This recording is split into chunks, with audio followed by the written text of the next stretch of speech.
같이 기도하겠습니다.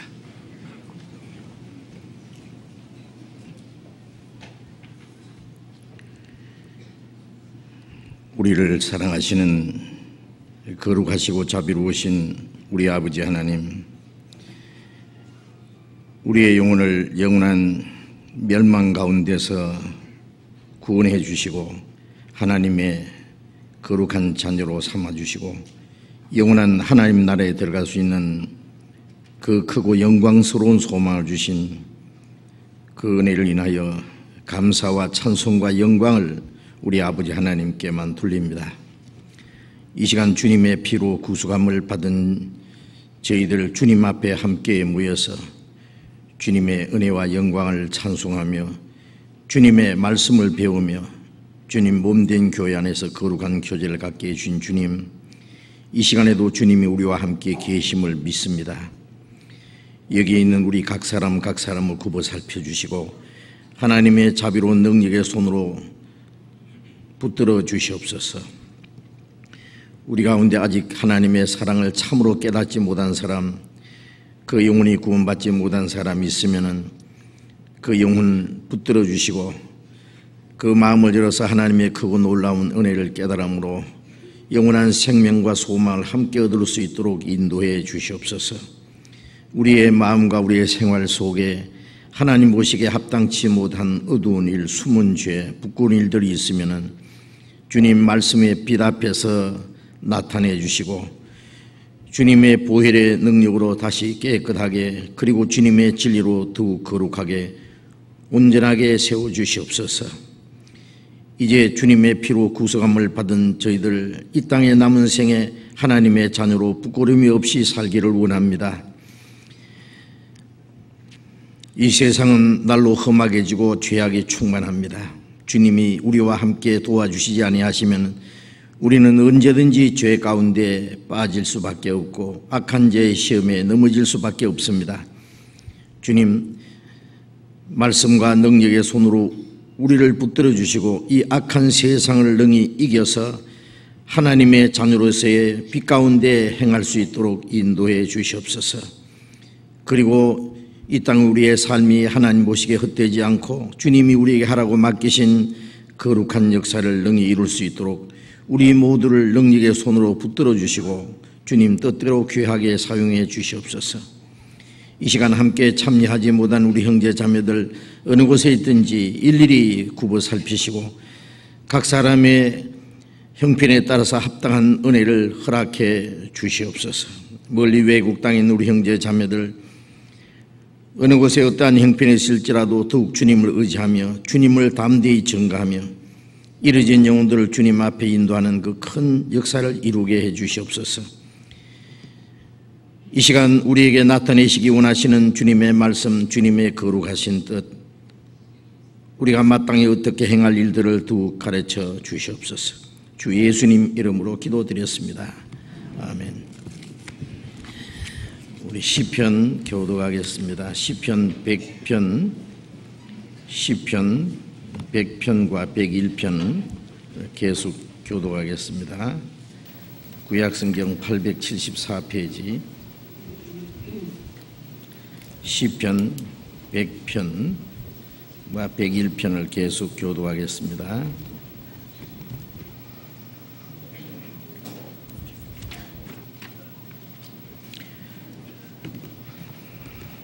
온 땅이여 여호와께 즐거이 부를지어다. 기쁨으로 여호와를 섬기며 노래하면서 그 앞에 나아갈지어다. 여호와가 우리 하나님이신 줄 너희는 알지어다.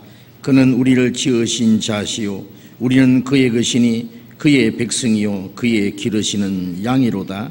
감사함으로 그 문에 들어가며 찬송함으로 그 궁정에 들어가서 그에게 감사하며 그 이름을 송축할지어다. 대저 여호와는 선하시니 그 인자하심이 영원하고 그 성실하심이 대대에 미치리로다. 내가 인자와 공의를 찬송하겠나이다.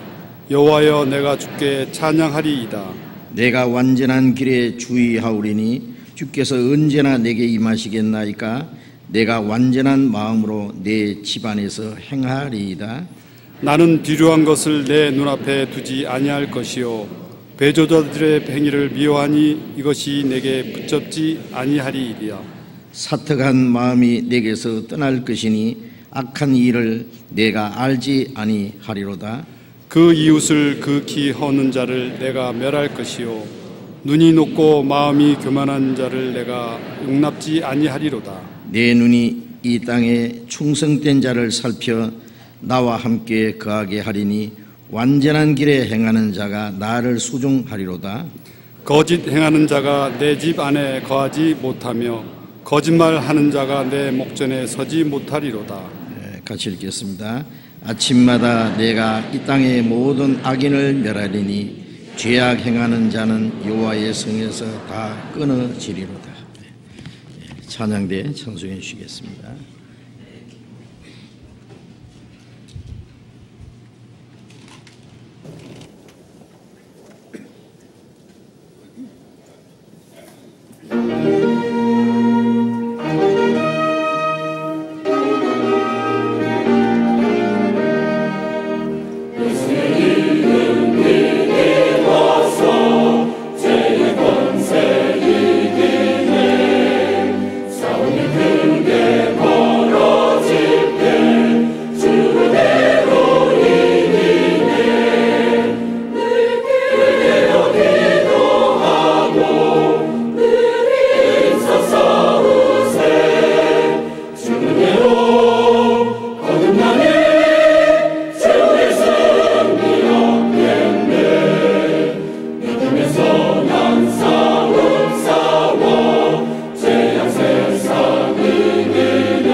성경 찾겠습니다. 마태복음 7장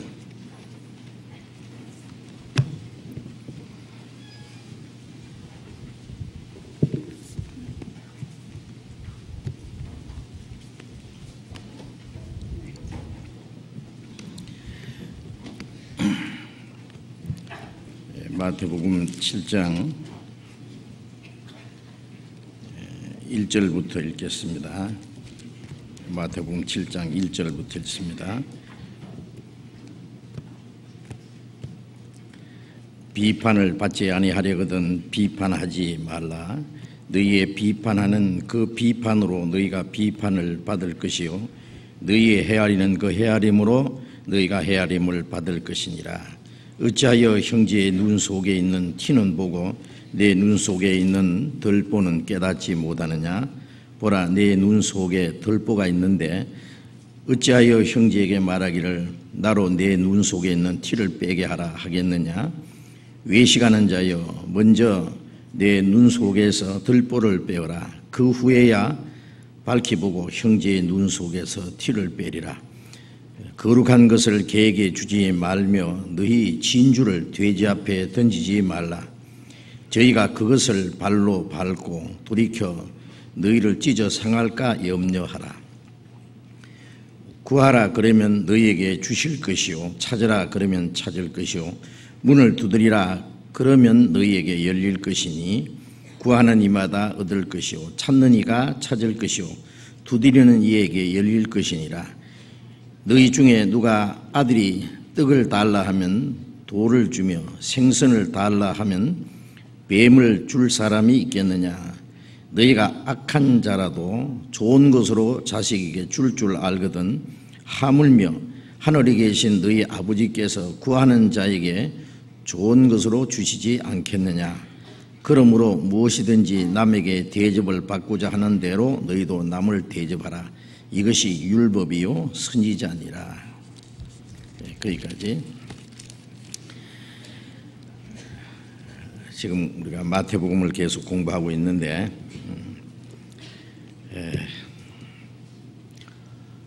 예수님이 산상에서 하신 긴 설교 내용이 마태복음 5장, 6장, 7장에 나와 있습니다.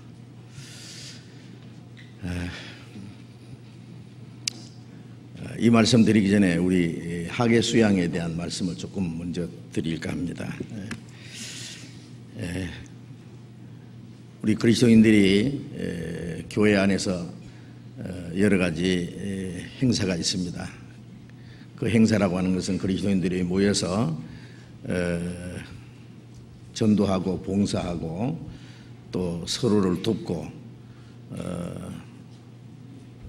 서로 사랑하고 주님을 섬기는 일들인데, 그 일 중에 가장 중요한 것이 이제 복음을 전해서 다른 영혼을 구원받게 하는 일입니다. 우리가 개인적으로 또 구역적으로 또 우리가 소집회 또 중집회 또 1년에 몇 차례씩 대집회를 해서 그때마다 많은 사람이 구원을 받습니다마는 우리가 1년에 한 번씩 1년에 한 번은 아니고 봄, 가을로 또 여름에 하는 그 수양회를 통해서 가장 많은 영혼이 구원을 받습니다. 그래서 여름에 오실 수 있는 없는 분을 위해서 봄과 가을에 수양회라 그러지만은 전도 집회입니다. 사실은 그 우리 영혼을 위한 수양회니까 춘계와 추계 수양회 때도 많은 사람이 구원을 받습니다만은 여름 하계 수양회 때 가장 많은 사람이 모여서 말씀을 듣고 많은 분이 구원을 받습니다. 아마 확실히는 모르지만은 우리가 수양회 때마다 매년 수천 명씩 구원을 받을 것이라고 믿습니다. 그래서 하계 수양회는 1년 중에 행하는 가장 큰 행사입니다. 한 번에 다 모일 수 없기 때문에 4차례 나눠서 하계 수양회를 하는데 작년에도 가장 많이 모였을 때는 한 번에 공주에 있는 우리 갈릴리 수양관에만 모인 사람들이 9천 명 이상이 한 번에 모였습니다. 해마다 우리 식구가 자꾸 늘어납니다. 그래서 학생들은 여기 우리 서울중앙교회와 또 광주교회 중고등학생들 모이고, 초등부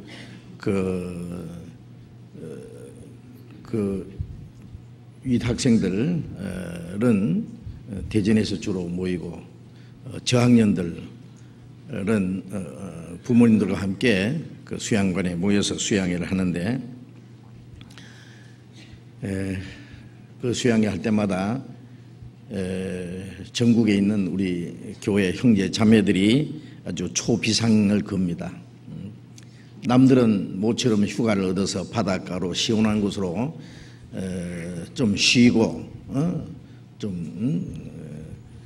그 기분 좋은 곳을 찾아가는 곳인데, 그런 계절인데 우리는 그 휴가를 하나님께 반납을 한 것 같습니다.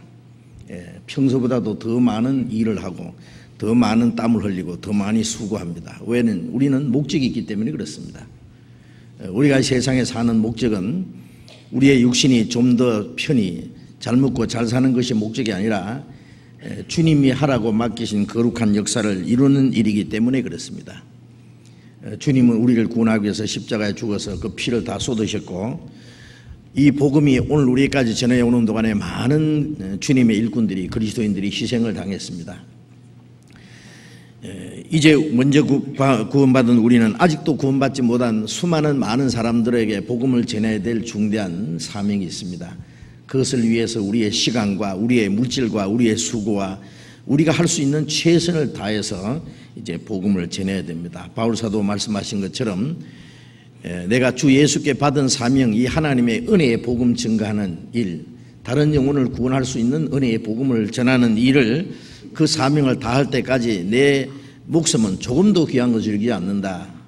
그래서 바울 사도는 이 복음을 전하기 위해서 평생을 바쳤고 말할 수 없는 많은 고난을 받고 결국 로마에서 전도하다가 목이 잘려 죽기까지 했습니다.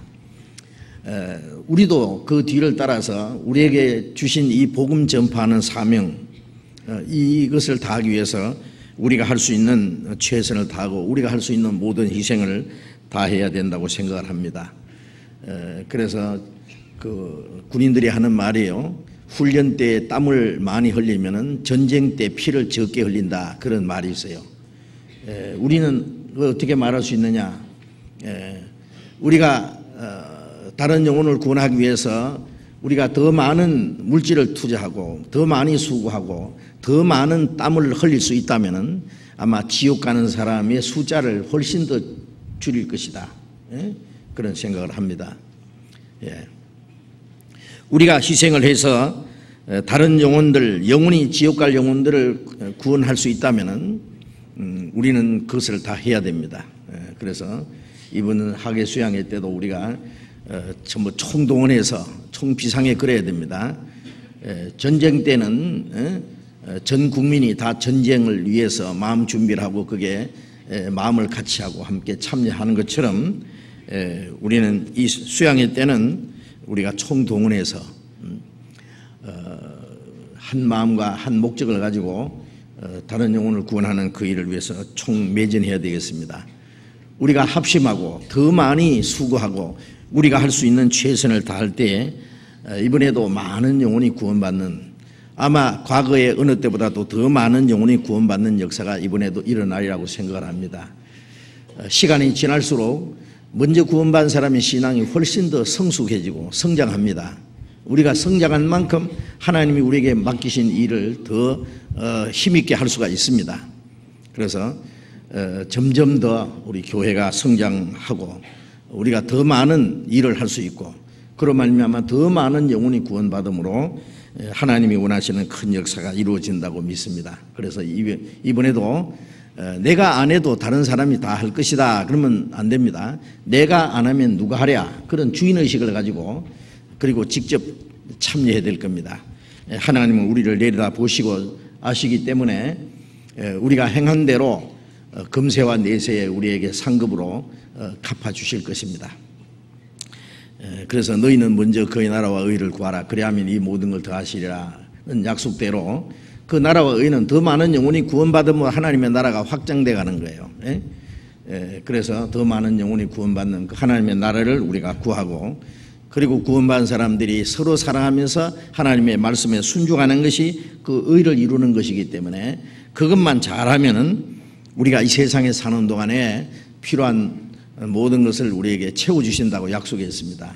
그리고 또 주님 앞에 서는 날 거기에 대한 상급을 우리가 행한 대로 갚아주신다고 말씀하시기 때문에 우리의 수고는 결코 주님 앞에 헛되지 않습니다. 우리가 좀 자유를 얻어가지고요, 뭐 허전한 데 가서 좀 쉬기도 하고, 물론 우리가 주님의 일을 하기 위해서 때로 그것도 필요합니다. 그러나 우리의 육신이 쉬고 우리 육신이 즐거움 얻는 그게는 별로 대가가 크지 않아요. 그러나 우리가 주를 위해서 희생하고 수고한 거기에 대한 대가는 아주 엄청난 것으로 하나님이 갚아주실 겁니다. 그런 마음을 가지고 눈물을 흘리며 씨를 뿌리는 자는 기쁨으로 그 단을 거두리로다 하는 말씀대로 우리가 땀을 흘리고 눈물을 흘리고 때로는 피를 흘릴 수도 있습니다. 이번에 우리가 그 수양회를 준비하기 위해서 일하다가 몇 분이 다치셨어요. 그 사고가 없어야 되는데 그래서 아주 크게 그 다친 분도 있고 그렇습니다. 그래서 땀만 아니라 피도 흘리는 거예요. 피도. 그래 그런 마음을 가지고 우리도 이 하나님의 큰 역사에 우리가 함께 참여하여야 되리라고 생각을 합니다. 각 사람이 기도하는 가운데 이번에도 많은 분을 좀 모시고 가서 이번 전도 집회에 참석할 수 있도록 이 설교 이 말씀은 전국에 또 전 세계에 나가기 때문에 아마 똑같은 마음을 가지고 학예 수양회를 위해서 같이 기도하고 참여하리라고 그렇게 믿습니다.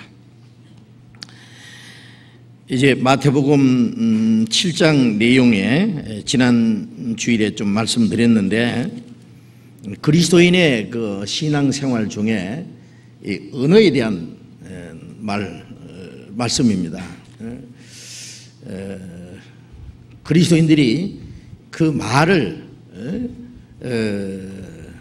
올바로 하고 그 말로서 사람에게 은혜를 끼치고 유익을 줄 수 있다면 얼마나 좋겠어요. 반대로 말을 잘못함으로써 많은 사람의 마음을 상하게 하고 실족케 하고 그 영혼을 망하게 할 수 있다는 것도 우리가 생각을 해야 되겠습니다. 그래서 그리스도인의 그 언어 생활 속에 주님께서 주의사항입니다. 비판하지 말라 하는 말씀입니다.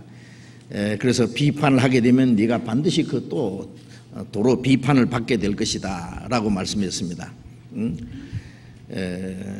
내가 남을 비판하는 것 자체가 잘못된 것이기 때문에 남을 판단하고 남을 정죄하는 것 그것이 바로 죄가 된다 그거예요.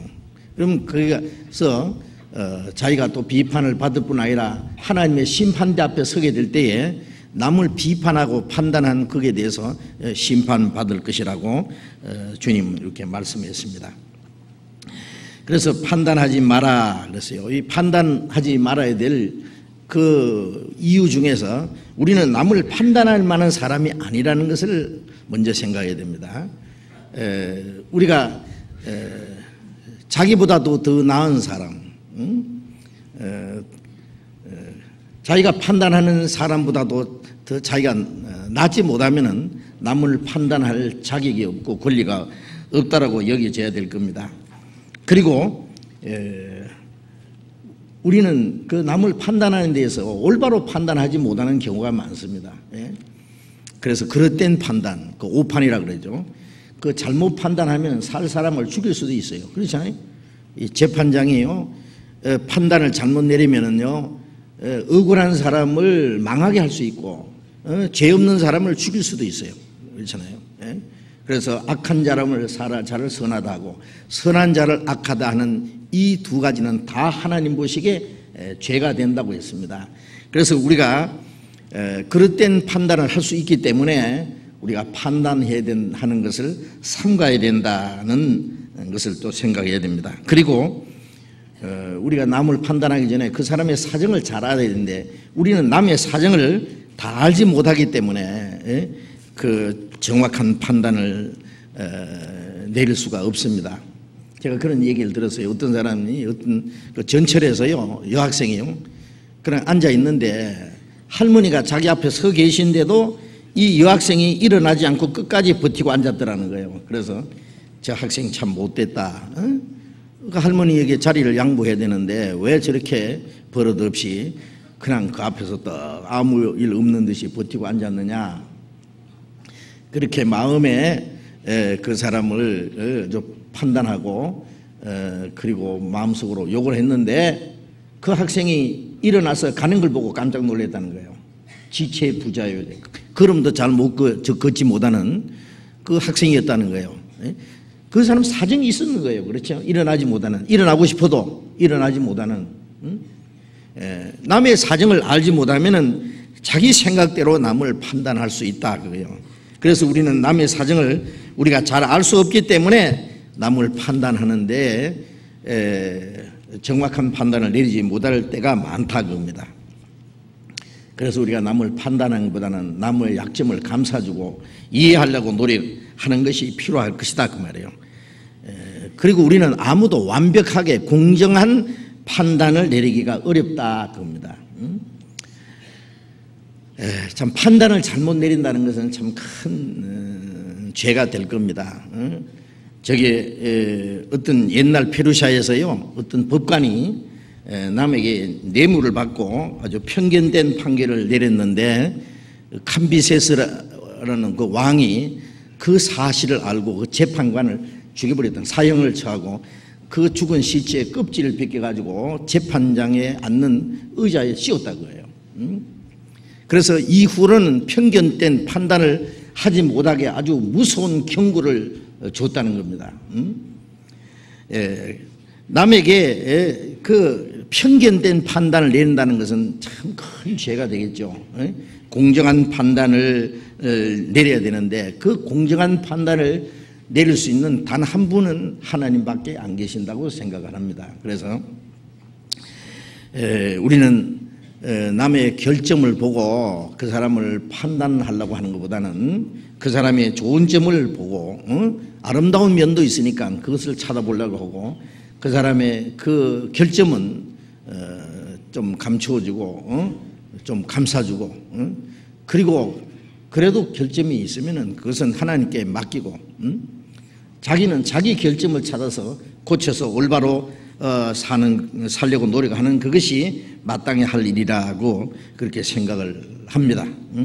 그래서 이것은 우리 신앙생활 중에 아주 중요한 문제입니다. 그냥 간단한 것 같지만은요 참으로 중요한 문제라고 생각합니다. 그래서 남의 허물을 보거나 말고 제 허물을 고쳐 써라 그런 그 시처럼요 남의 허물을 보는데 눈이 밝아지지 말고 자기 허물을 고쳐 써라 하고 그렇게 주님이 우리에게 말씀하신 겁니다.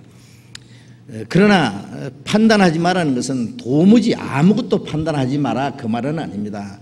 교회에서 그 잘못된 것 때로는 교회에 어떤 해를 끼칠 수 있는 그리스도인들에게 큰 그 신앙생활에 어떤 문제가 생길 수 있을 때는 하나님의 말씀으로 그것을 판단하고 해결해야 될 문제도 있습니다. 판단하지 않는다고 우리는 도무지 아무것도 판단해서는 안 된다. 그래서는 안 됩니다. 우리 개인적으로는 남을 판단하지 말아야 되면 교회적으로는 교회 입장에서는 어떤 잘못된 것을 지적하고 판단하고 그것을 해결하고 고치고 아니면 거기에 대한 어떤 결단을 내리는 그런 것도 필요하다고 성경에 말씀하셨습니다. 마태복음 18장을 잠깐 찾아보겠습니다. 마태복음 18장 15절부터 있습니다. 18장 15절 내 형제가 죄를 범하거든 가서 너와 그 사람과만 상대하여 권고하라. 만일 들으면 네가 네 형제를 얻은 것이요 만일 듣지 않거든 한두 사람을 데리고 가서 두세 사람의 증인의 입으로 말마다 정참케 하라. 만일 그의 말을 듣지 않거든 교회의 말하고 교회의 말도 듣지 않거든 이방인과 세리와 같이 여기라. 자, 여기서 네 형제가 죄를 범하거든. 형제라는 것은 우리 구원받은 형제입니다. 함께 신앙생활을 할 수 있는 그 형제가 만일 죄를 범하거든 이 죄는 그리스도인이 지어서는 안 되는 특별한 죄를 말합니다. 특별한 죄를 범하거든 그 사람과 상대하여 권고하라. 1대1로 권고하고 그 권고를 듣고 돌이키면은 네가 형제를 얻은 것이요 얻은 것 반대는 잃는 겁니다. 우리가 왜 형제가 그 특별한 죄를 짓고 신앙생활을 못하게 될 때 권고해야 되느냐 하면 그 형제를 그 죄의 구덩이에서 건져주기 위해서입니다. 우리가 신앙생활 하는데 우리의 교제는 주님과 함께 빛 가운데 하나님과 함께 하는 교제입니다. 너희가 하나님과 사귐이 있다고 어두운 가운데 행하면은 하나님과 사귄다는 말이 거짓말이라고 했잖아요. 거짓말하는 자요 진리를 행치 아니하거니와. 그래서 내가 죄를 지으면은 하나님과 사귐이 안 되고 형제와 사귐이 안 됩니다. 그래서 빨리빨리 돌이켜야 하나님과의 교제가 회복되고 하나님과의 교제가 회복돼야 형제끼리도 정상적인 교제가 이루어질 거예요. 남이 죄를 짓고 돌이키지 않으면 역시 교제가 안 되잖아요. 그래서 그 권고하는 것은 그 사람을 어떤 꾸짖기 위해서, 책망하기 위해서, 남의 허울을 덜쳐나기 위해서 하는 게 아니라 하나님과의 교제를 가지고 형제 자매와의 그 정상적인 교제가 회복되기 위해서 권고하는 겁니다. 사랑으로 권고해야 됩니다. 그래서 그 권고를 듣고 돌이키면은 네가 형제를 얻은 것이라는 말은 교제가 회복된다 그 말이에요. 응? 우리가 주님과 함께 하는 교제 속에 어떤 사람이 죄 가운데 빠졌다, 회개하지 않는다, 그 교제가 됩니까? 마땅히 교제가 안 됩니다. 응? 만일 듣지 않거든 한두 사람을 데리고 가서 두세 정인을 위하여 말마다 정참케 하라. 나 그런 일 없다. 죄가 분명히 있는데도 거기에 대한 부인하고 듣지 않으면은 두세 사람의 정인을 들어다가 정참케 하라. 구약시대에 보면은요, 하나님을 모독했다든지 특별히 부모를 거역했다든지 특별한 율법의 중요한 문제를 범했을 때에 두세 정인이 나타나 증거하면 돌로 쳐 죽였어요. 그런데 두세 정인이라는 것은 아주 중요합니다. 물론 거짓 정인이 있을 수도 있습니다만은, 그 천주교 시대 때는 이 사람이 이단자라 그래서 두세 정인이 나타나서 그 사람을 그냥 처형을 하고 그랬는데, 그건 거짓 정인들이 나타나는, 그러면 안 되죠. 거짓 증거는 얼마나 큰 죄입니까? 아까 말씀드린 대로 남의 죄를 잘못 남을 판단하고 거기에 대해서 어떤 자기가 어떤 선고를 내리게 될 때는 거기에 대한 하나님의 심판을 받아야 될 것이기 때문에, 그러나 여기에 두세 정인은 확실한 정인을 말할 겁니다. 그래서 말마다 이제 한 가지 조목을 따져서 정창케 하라. 만일 그들의 말도 듣지 않거든 교회 입장에서 말하고 교회 차원에서 교회 말도 듣지 않고 회개하지 않으면은 이방인과 같이, 이방인은 구원받지 않은 사람처럼 세류같이 죄인과 같이 여기서 교제를 하지 마라.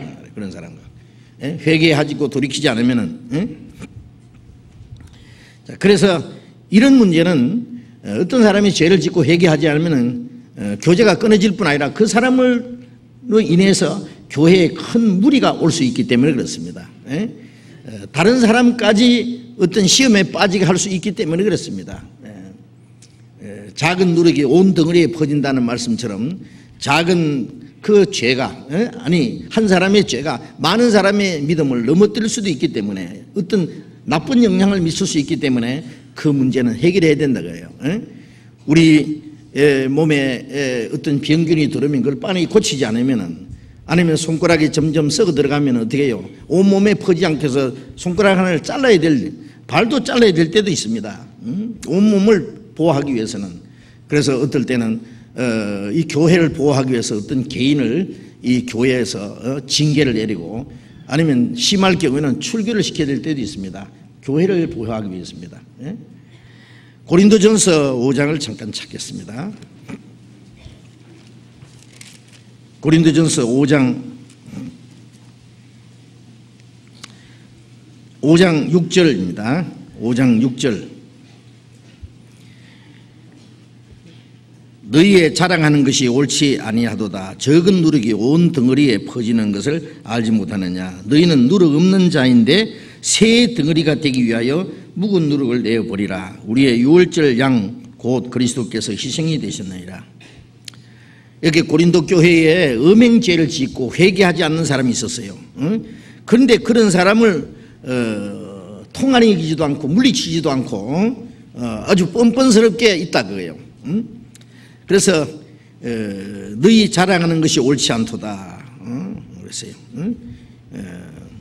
적은 누룩이 온 덩어리에 퍼지는 것을 알지 못하느냐. 적은 누룩이 온 덩어리에 죄, 누룩이라는 것은 부패케 하는 것, 죄를 말합니다. 죄.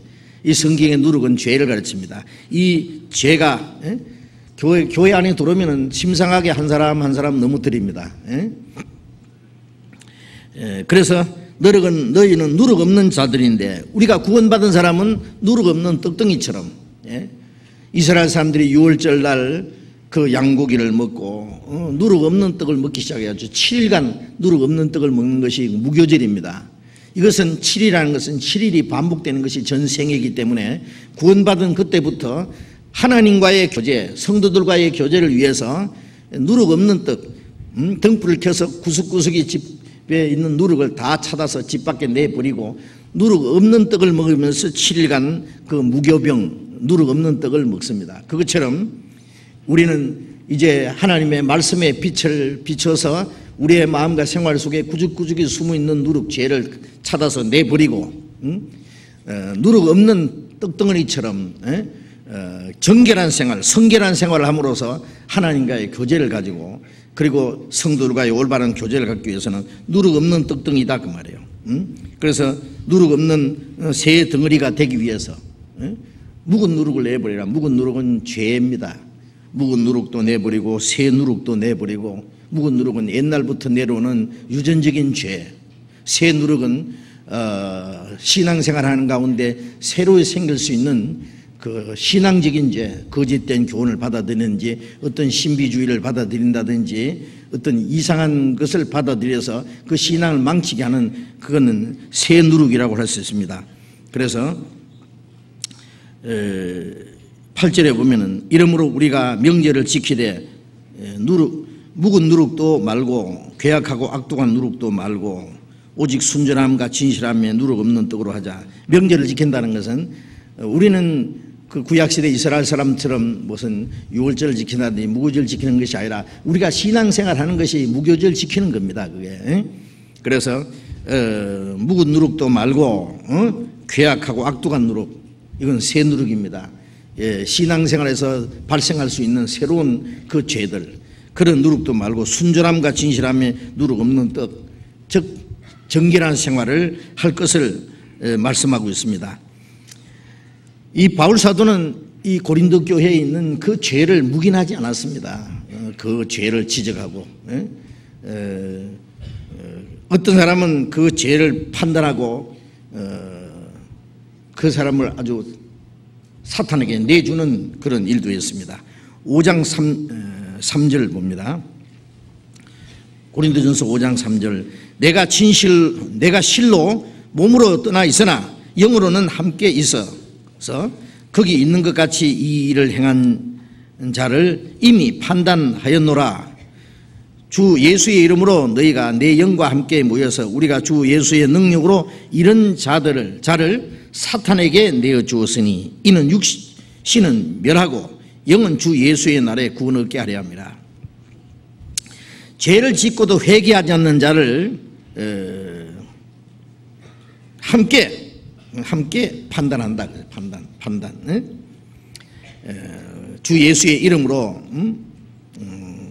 주님의 능력으로 이런 자들을 사탄에게 내줬다. 사탄이 내준다는 것은 일단 교제에게 끊어지면 세상으로 나갑니다. 그 사람이 육신이 망하고 영혼도 신앙생활을 실패하게 됩니다. 그래서 심한 경우에는 육신은 멸하고라는 말이죠.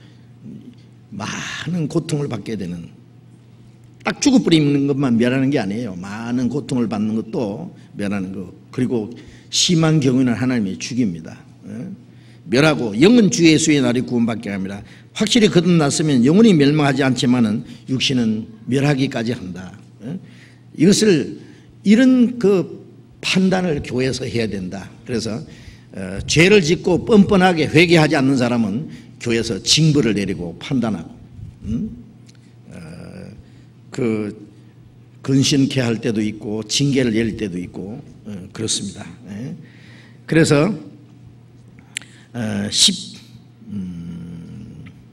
11절에 봅니다. 고린도전서 5장 11절에 이제 내가 너희에게 쓴 것은 만일 어떤 형제라 일컫는 자가 음행하거나 탐남하거나 우상숭배를 하거나 후욕하거나 술 취하거나 토색하거든 사귀지도 말고 그런 자와는 함께 먹지도 말라 함이라. 외인들을 판단하는데 내게 무슨 상관이 있으리요마는 교중 사람들에야 너희가 판단치 아니하랴. 외인들은 하나님이 판단하시려니와 이 악한 사람은 너희 중에서 내어 쫓으라. 자, 이게 엄한 명령입니다. 형제라 일컫는 사람 중에 음행하거나 탐남하거나 우상숭배하거나, 우상숭배라는 것은 뭐 구원받은 사람이 무슨 우상을 갖다 놓고 절하겠어요? 이 세상의 욕심, 탐심은 우상숭배라고 했잖아요. 이 세상 것 자기 절구하는, 하나님보다도 더 좋아하는 것, 그걸 위해서 그냥 쫓아가는 그 자체가 바로 우상숭배와 같기 때문에, 또 후욕하거나 남을 욕하고 남을 함부로 비방하고 나쁘게 말하는, 그리고 술 취하거나, 그리스도인이 술 취하면 안 됩니다. 술 취하지 마라 이는 방탕한 것이니 오직 성령의 충만을 받으라. 구원받은 사람이 옛날 그 술 먹던 거 생각해가지고 몰래 숨어서 홀짝홀짝 마셔가지고 얼굴이 벌겋게 돼가지고 햇소리하고 그러면 안 됩니다. 그 사람은 절대 성령 충만을 못 받아요. 술 취하거나 토색하거든 남의 돈을 떼먹는 거, 이런 거 토색입니다. 사기치는 거. 이런 것은 자들은 사귀지도 말고 그런 자와는 함께 먹지도 말라 하는 것이라. 그런 자들, 이 교회에서 어떤 특별한 죄를 짓고 남에게 해를 끼칠 수 있는 그런 회개하지 않는 사람들은 사귀지도 말고 함께 먹지도 말라. 외인을 판단하는 것은 우리가 판단할 필요가 없다. 왜? 하나님이 마지막 그들을 심판하실 것이다. 그러나 교중 사람들이야, 교중 사람은 교회 안에 있는 사람들을 너희가 판단치 않겠느냐. 이거는 개인이 판단하는 겁니다. 아닙니다. 교회적으로 어떤 문제가 있으면 교회가 의논해야 됩니다. 형제들이 모여서 이 문제가 있는데 어떻게 할까요? 그래서 거기 정확하게 결론을 내리고 거기에 대한 대책을 강구하고, 교회가 피해를 보지 않기, 약한 자가 피해를 받지 않기 위해서 어떤 판단하고, 어떤 경우는, 심한 경우는 이 악한 사람을 너희 중에서 내어 쫓아라, 쫓아내야 될 때도 있어요. 자, 이것은 교회적으로 판단하는 일입니다. 다시 이제 마태복음 7장에 돌아가 보겠습니다. 마태복음 7장 3절. 어찌하여 형제의 눈 속에 있는 티를 보고 내 눈 속에 있는 덜보는 깨닫지 못하느냐. 보라, 내 눈 속에 덜보가 있는데 어찌하여 형제에게 말하기를 나로 내 눈 속에 있는 티를 빼게 하라 하겠느냐. 자, 여기 또 새로운 말씀을 하십니다. 형제의 눈 속에 있는 티를 보고 내 눈 속에 있는 덜보를 깨닫지 못하느냐. 덜보라고 하는 것은 아주 큰 나무 토막입니다. 뭐 우리가 말하면 대들보 있죠, 대들보. 이거 아주 큰 나무 토막, 나무 기둥 이런 겁니다. 그 눈 속에 어떤 덜보가 들어갈 수 있겠어요, 그렇죠? 이것은 좀 과장된 표현 같지만은, 말하자면은 네 속에는, 네 눈 속에는 엄청난 죄가 박혀 있는데, 남의 조그마한 티는 조그만 나무 쪼가리입니다. 아주 작은 거 그러잖아요. 형제의 눈 속에 있는 티는 보면서 네 눈 속에 있는 덜보는 왜 깨닫지 못하느냐. 보라, 네 눈 속에 덜보가 있는데, 네 눈 속에 덜보가 있는데 어찌하여 형제에게 말하기를 나로 네 눈 속에 있는 티를 빼게 하겠느냐. 뭐 우리 속담에 있잖아요. 뭐 똥 묻은 개가 뭐 겨 묻은 개 나무랜다. 자기는 똥이 묻었는데도 모르는 거예요. 그런데 겨가 묻었는데 개가 야, 너 아이고 겨 묻었네. 겨울에요. 이 옆에 박정생이 있고 이쪽에 김정생이 있는데, 옛날에는 이 창호지로 문을 이렇게 발라놨잖아요. 문구멍이 뚫려 있는 거예요. 김정성의 문구멍이 이만큼 뚫려 있는데 겨울에 그 문구멍을 내다보니까 박정성 집에 조그마한 문구멍이 뚫어져 있거든. 아이고 제 집에 문구멍 뚫어져 있네 저거. 예? 자기 집 문구멍 안 보이잖아. 문구멍을 통해서 보니까. 예? 그런데 자기 눈에 들보가 있는데 어떻게 남의 눈에 티를 보겠어요? 제주도 좋잖아요. 어떻게 보느냐면 들보 가운데 구멍 뚫어놓고 보거든요. 예? 이것이 자기 속에 있는 엄청난 그 허물이 있는데, 예? 그거는 보지 못한다. 왜 자기 죄는 들보처럼 큰 거냐? 자기 허물을 자기가 잘 몰라요. 잘 생각 안 해요. 그리고 자기 죄는 자기가 용서 잘 하죠. 그렇죠? 예. 자기 죄는, 예? 자기가 잘 알아요. 잘 알기 때문에 들보처럼 큰 거예요. 그리고 또 잘 용서해요. 그런데 남의 죄는 알아봐야 얼마나 알겠어요. 그 사람 비밀을. 그래서 자기 죄에 비하면 남의 죄는 아주 티와 같은 거예요. 그런데 자기의 엄청난 죄는 감춰놓고 남의는 남의 아주 티 같은 죄를 찾아내가지고, 아니 없는 것도 찾아내서 그걸 판단하고 비판하려고 하는 겁니다. 예? 그것이 바로 뭐냐? 교만이고 위선이라는 거예요. 우리는 자기가 하나님 앞에 얼마나 큰 죄가 있다는 거, 허물이 있다는 걸 안다면 남의 허물을 그렇게 함부로 판단하지는 못할 겁니다. 그래서 내 눈 속에 있는 들보를 먼저 빼라. 그렇죠? 내 5절에 외식하는 자여, 자기 눈에 들보 같은 죄가 박혀 있는데 남의 눈 속에 있는 작은 티를 빼려고 덤비는 사람은 외식하는 자다. 교만이다 그 말이에요. 먼저 내 눈 속에서 들보를 빼라. 들보 같은 죄를 빼내버리라.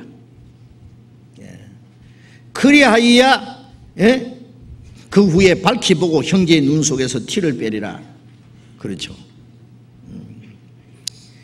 남의 허물을 지적하고 남의 허물을 자기가 고쳐주고 하려면 어떻게 자기 허물을 먼저 고친 사람이어야 돼요. 자기 눈 속에 있는 들보 같은 죄를 빼내버리고 철저히 회개하고 돌이키고 하나님 앞에 깨끗함을 받은 사람이, 하나님 앞에 자기 양심의 깨끗함 받은 그 사람이 밝히 보고, 그때서 비로소 밝히 보고 형제의 눈 속에 있는 티를 사랑으로 빼줄 수 있을 거다. 그렇죠? 남의 허물을 지적할 것이 아니라 남의 허물을 고쳐주려고 도와줄 수 있을 거다. 요한복음 8장에 보면은 예수님이 간음 중에 잡힌 여자를 유대인들이 끌고 와서 율법에 이런 자를 돌로 쳐 죽이라 했는데 선생은 어떻게 말하겠나이까? 손에 돌멩이를 들고 예수님의 이제 입에서 말씀만 떨어지면 그냥 서로 먼저 돌로 치려고요. 살기등등 해가지고 있는 거예요. 예수님 말씀에 죄 없는 자가 먼저 돌로 치라 그랬죠. 그러니까 늙은 자부터 시작해서 젊은 자까지 돌멩이를 툭툭 힘없이 떨어뜨리면서 다 떠나갔습니다. 나중에 한 사람도 남기면 다 갔습니다. 왜 늙은 자부터 젊은 자까지 갔을까요? 늙은 자는 늙은 만큼 오래 산 만큼 죄가 많으니까 먼저 갔고, 그렇죠? 예수님 말씀 한마디에 그들의 양심이 찔렸을 겁니다. 죄 없는 자가 먼저 돌로 치라. 누가 돌로 칠 거냐고 말이에요. 이제 정말 철저히 회개하고 돌이켜서 양심의 깨끗함을 받은 사람이라면 남의 허물을 고치는데 도와줄 수 있을 겁니다.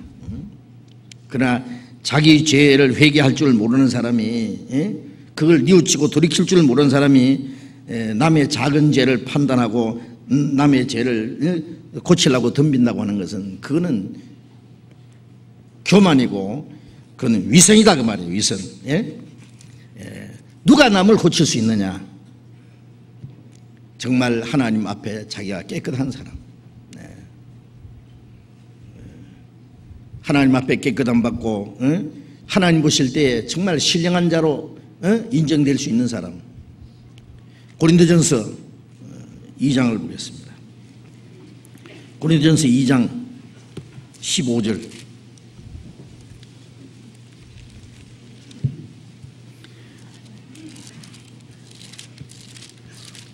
고린도전서 2장 15절 봅니다.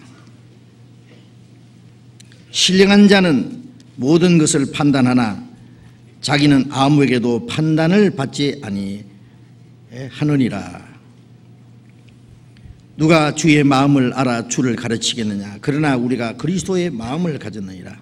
신령한 자는 영적으로 성장한 사람, 성령 충만한 사람, 정말 하나님 앞에 그 양심이 깨끗한 사람이라고 할 수 있습니다. 그 사람은 모든 것을 판단하나 자기는 아무에게도 판단을 받지 아니하리라. 정말 이 말씀을 했던 바울 사도 같은 사람은 정말 하나님 앞에 자기가 참 부끄러울 것이 없는, 자책할 아무것도 없다고 말했습니다. 이런 사람은 남을 판단할 수 있을 거예요. 그러나 우리는 대개 그렇지 못하잖아요.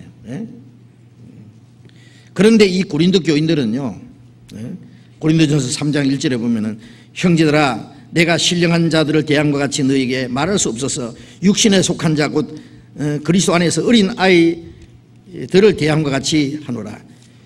이 고린도 교인들은요 아직 어린 아이입니다. 어린 아이라는 것은 육신에 속한 사람입니다. 육신에 속한 자. 그런데 이 고린도 교인들은요 외식과 교만에 가득해가지고 이 정말 성령 충만한 바울 사도를 판단하고 비난했습니다. 고린도전서 4장 3절에 보면은 너희에게나 다른 사람에게 판단받는 것이 내게는 매우 작은 일이라. 나도 나를 판단치 아니하노니 내가 작책할 아무것도 깨닫지 못하나 그러나 이를 인하여 어렵다함을 얻지 못하노라. 다만 나를 판단하실 이는 주시니라. 너희에게나 다른 사람에게, 이 고린도 교인들은 바울을 판단했어요. 판단받는 것이 내게 작은 일이다. 정말 하나님 앞에 자기가 부끄러울 것이 없는 사람은 남에게 판단받아도 그걸 신경 안 쓰죠. 그렇죠? 내가 하나님 앞에 자책할 아무것도 깨닫지 못하나. 자, 이 정도 말할 수 있는 사람은요 대단한 사람입니다. 하나님 앞에 자기 마음에 책망받을 것이 없으면 하나님 앞에 담대함을 얻는다. 요한일서 3장에도 그렇게 말했죠. 자책할 아무것도 깨닫지 못하지만은 그러나 이로 인하여 내가 하나님 앞에 의롭다함 받는 건 아니다. 의롭다함 받는 것은 오직 예수님의 공로로 의롭다함 받는 것이죠. 그러나 나를 판단하실 이는 하나님이시니라. 그러므로 주님이 오실 때까지 아무도 판단하지 마라. 이렇게 말씀했습니다. 자, 이제 그런데 어떤 사람들은 자기가 스스로 신령한 자로 자처하고 남을 판단하려고 덤비는데 자기는 육신에 빠져 살면서 오히려 자기보다 훨씬 성숙한 사람, 신령한 사람, 정말 주님을 위해서 사는 사람들을 판단하려고 덤비는 사람이 있는데 이것은 정말 너무나 놀라운 착각이 아닐 수 없습니다. 마태복음 7장으로 다시 돌아가 봅니다.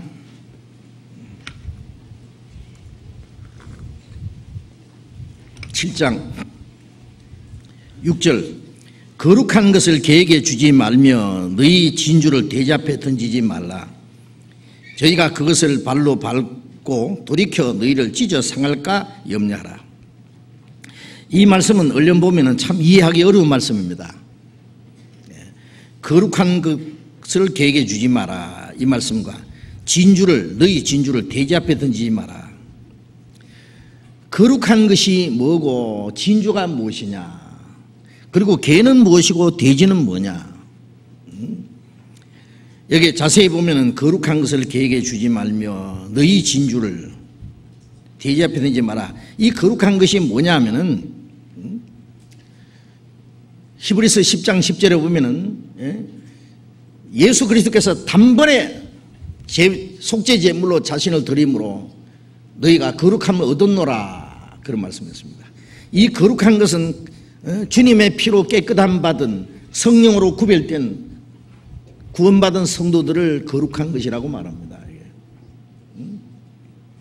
이 땅에 거룩한 것이 뭐예요? 하나님 보실 때 거룩한 것은 거듭난 성도들, 예수님의 피로 깨끗함 받고 성령으로 구별된 성도들, 거룩한 자들입니다. 고린도전서 6장 11절에 보면은 너희도 전에는 이렇게 더럽고 부정하고 나쁜 사람이 있는데 하나님의 말씀과 성령으로 깨끗함과 거룩함을 얻은 자 되었느니라. 전에도 다 우리는 부정한 자였습니다. 죄 가운데 행하던 자들이었습니다. 그러나 주님의 피로 구속을 받고 주님의 말씀과 성령으로 깨끗함과 거룩함을 받은 사람들입니다. 이제 거룩한 것을 개에게 주지 마라 말은, 개는 뭐냐? 뭐 지나가던 쇠바트를 말하는 게 아니라 빌립보서 3장 2절에 보면은 개들을 삼갔고 행악자를 삼가고 손 할례자들을 삼가라, 그런 말씀이 있어요.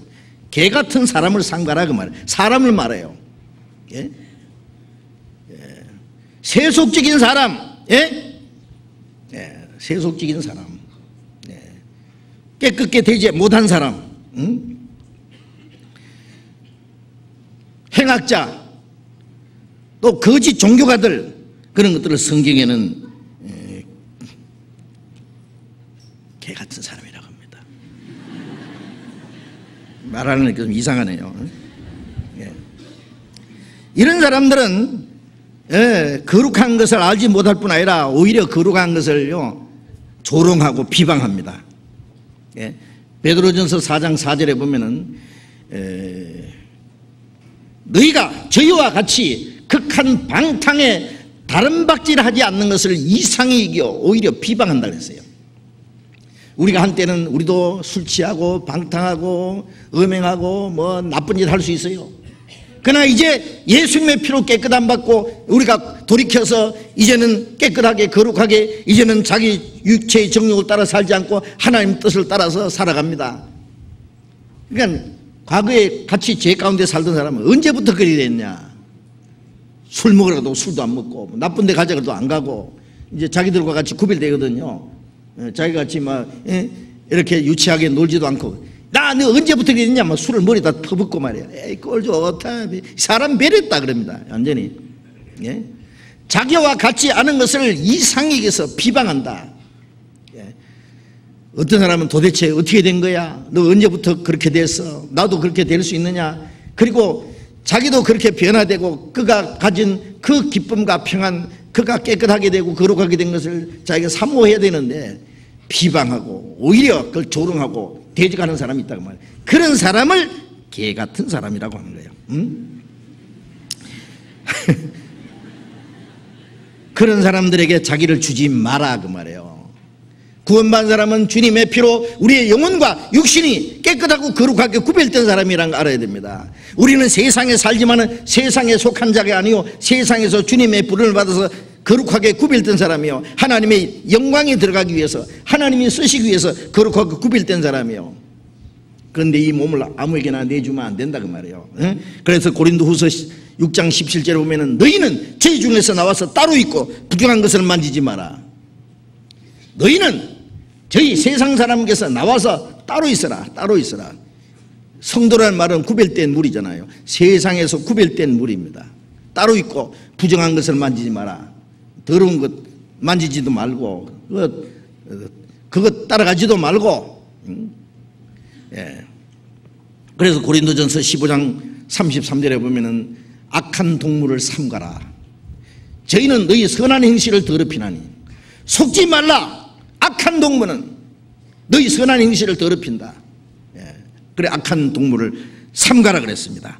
세속적인 사람과 깨끗지 못한 사람과 교제를 한다든지 아니 구원받은 사람이 구원받지 않은 사람과 결혼한다든지 그것은 거룩한 것을 개에게 주는 것과 같습니다. 아시겠습니까? 언젠가 그 찢어 상할 것이다 그 말이에요. 그것은 합당치 않습니다. 그 다음에 너희 진주를 돼지 앞에 던지지 마라. 너희 진주라 그랬잖아. 너희 진주. 개가 너희를 찢어 상한다 그랬으니까 그 다음에 보면 너희를 찢어. 너희는 뭐예요? 그러니까 거룩한 것입니다. 그러면 너희 진주는 뭐예요? 거룩한 사람들이 가지고 있는 진주가 뭡니까?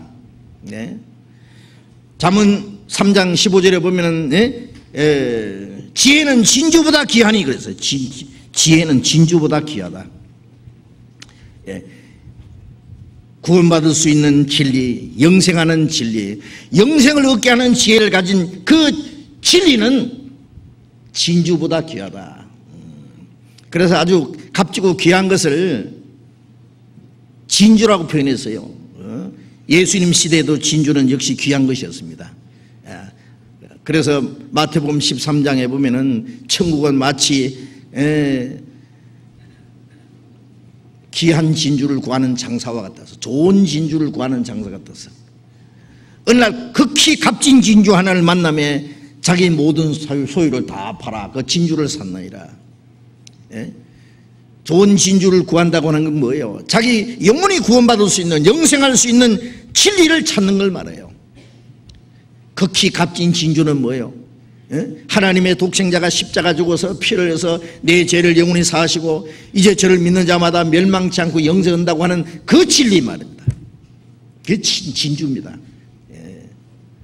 진주는 조개의 그 고통을 통해서 만들어지는 것처럼 예수 그리스도의 그 희생과 고난을 통해서 우리에게 주신 이 귀한 영원히 구원받을 수 있는 진리는 값진 진주입니다.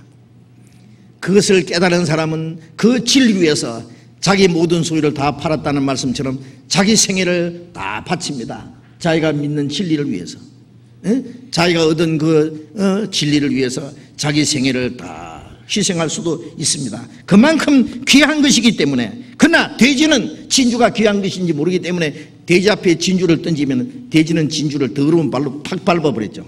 시궁창에 쳐넣어버립니다. 그러니까 그 뭘이에요? 진리를 간절히 찾는 마음이 없는 사람에게는 이 값진 구원받을 수 있는 진리를 함부로 주지 말라고 말해요. 예수님께서도 보면은요, 간절히 진리를 찾지 않는 사람에게는 안 주셨어요. 어떤 청년이 와서 선생님이 내가 무슨 선한 일을 해야 영생 얻으리까? 어떻게 해야 영생 얻느냐는 건 중요한 문제잖아요. 그러나 이 사람 잘못된 게 몇 가지 있습니다. 첫째는 무엇을 해야 선한 일, 영생 얻는 줄로 생각하는 사람이 무슨 선한 일을 해야. 그래서 예수님이 율법에 뭐라고 기록되어 있느냐? 이웃을 내 몸같이 사랑하라. 이를 행하라. 네가 가서 네 소유를 다 팔아서 가난한 자에게 주고 나를 쫓으라. 이 청년이 재산이 많음으로 근심하며 돌아갔다 그랬죠. 이 사람은 무엇을 선한 일을 해야 영생한 줄 생각하고 자기는 이제 이웃을 내 몸같이 사랑하고 선한 일을 했다고 생각합니다. 그러나 실제로는 세상에 대한 욕심 때문에, 세상에 대한 즐거움이 영원한 생명보다는 더 귀하기 때문에 예수님의 말씀을 듣고 고민하며 돌아갔다 그러죠. 근심하며 돌아갔다. 왜요? 이 사람은 영생보다는 세상의 것이 더 좋기 때문에, 영생이 얼마나 귀한 것인다는 것을 아직은 모르는 거예요. 그런 사람은 예수님이 그냥 돌려보냅니다. 그리고 말씀하시기를, 얘들아, 부자가 천국 가기는 약대가 바늘 끼로 가는 것보다 어려운 일이라고 말씀하셨죠. 부자나 가난한 사람이나 말할 것 없이 간절히 하나님의 은혜를 사모하는 사람, 마치 좋은 진주를 구하는 장사처럼 자기 영혼이 구원받을 수 있는 진리를 간절히 사모하는 그 사람에게 구원받을 수 있는 진리를 전해줍니다. 그러면 즉시 받아들이죠. 그 준비가 되지 않은 사람은 복음을 함부로 전하지 마라. 그래서 우리가 전도 집회 할 때요, 첫날부터 왜 복음을 얘기하지 않느냐? 사람들이 복음을 받아들일 준비가 안 돼 있어요. 준비 안 됐다고 당신 준비 안 됐으니까 돌아가라고 합니까? 아니, 그 사람 마음을 준비를 시켜야 됩니다. 인간의 가치관이 무엇인지, 하나님이 누구신지, 하나님이 인간을 얼마나 존귀하게 여기는지, 죽음 건너편에 영원한 심판과 멸망이 있다는 것,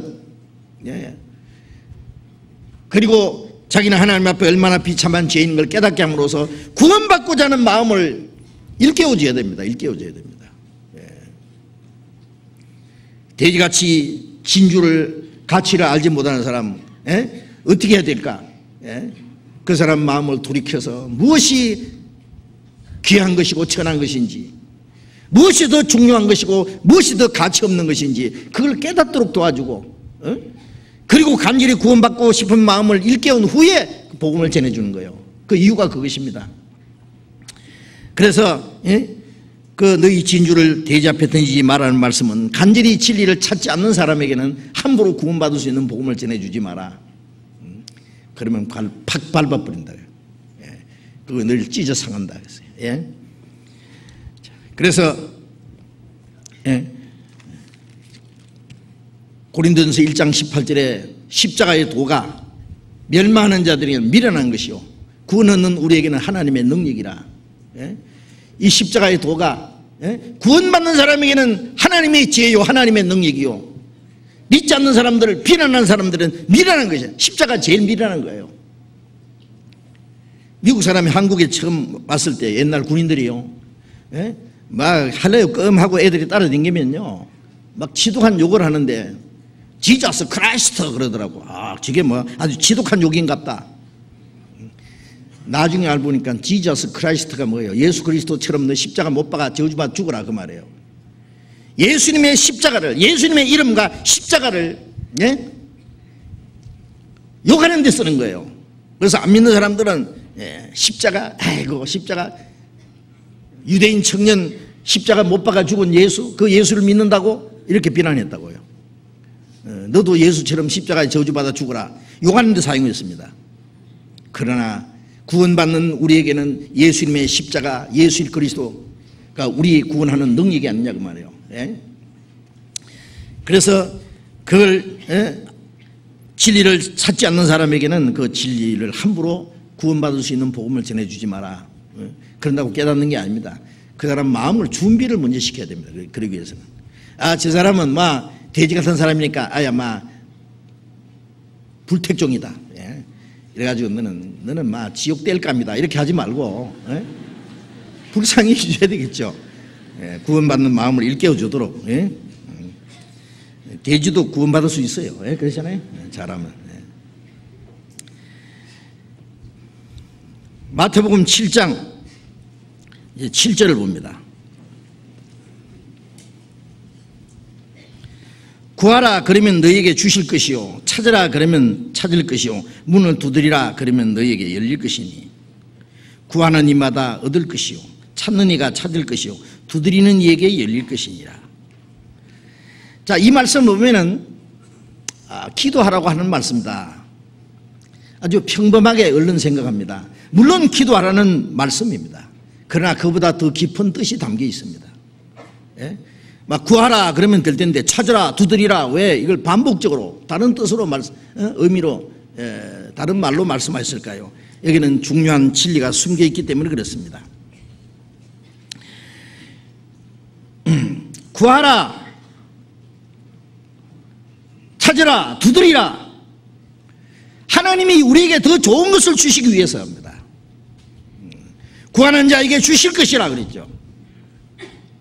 하나님은 창조주고 우리는 피조물입니다. 그러잖아요. 창조주는 피조물에게 주실 책임이 있어요. 피조물은 그걸 받을 권리가 있습니다. 이 창조주가 이런 꽃을 만들고 풀을 만들고 나무를 만들었으면 여기에 햇볕을 주고 비를 주고 공기를 주고 여기에 필요한 양분을 줄 책임이 있어요. 그렇잖아요. 만들어놓고 아무것도 안 주면 다 죽어버리죠. 부모가 자식을 낳으면 먹여주고 길러주고 할 책임이 있고 자식은 그걸 받을 권리가 있어요.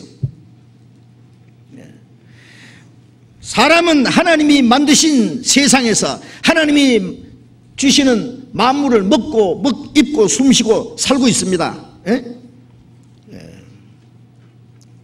우리는 스스로 할 수 있는 것은 아무것도 없다는 걸 알아야 됩니다. 하나님은 우리에게 모든 것을 주십니다.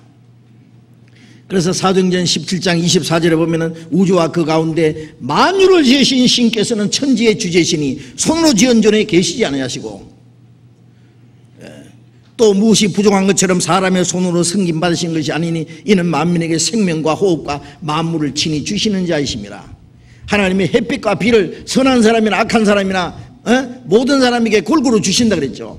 식물을 만드신 하나님, 식물에 필요한 걸 주시고 동물을 만드신 하나님, 동물에 필요한, 사는데 필요한 모든 걸 주셨습니다. 햇빛을 주시고 비를 내리시고 공기를 주시고 모든 걸 다 주십니다. 그 모든 것은 사람을 위해서입니다. 사람. 그렇잖아요.